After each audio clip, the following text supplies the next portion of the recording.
गिरीश अंकित म्हात्रे. आई हा जगातील अतिशय सुंदर आणि प्रेमळ शब्द आहे. आई हा 2 अक्षरी साधा आणि सोपा शब्द असूनही त्याच्या संपूर्ण जगाला सामावून घेण्याची ताकद आहे. आई हे देवाचं दुसरं रूप आहे. या जगात तिची जागा कोणी घेऊ शकत नाही.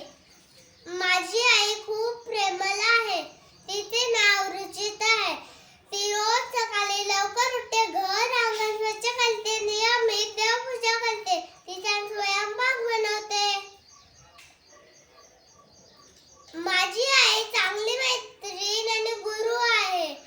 ती माझ्या मनातील कोणती गोष्ट ओळखते. मी तिच्याशी प्रत्येक गोष्ट शेअर करतो. माझ्याकडून एखादी चूक झाल्यावर ती मला पुन्हा होऊ नये म्हणून खूप समजावून सांगते. आई म्हणजे मंदिराचा उंच कळस. आई म्हणजे अंगणातील पवित्र तुळस. आई म्हणजे भजनात गुणगुणावी अशी शांत वाणी. आई म्हणजे वाळवंटात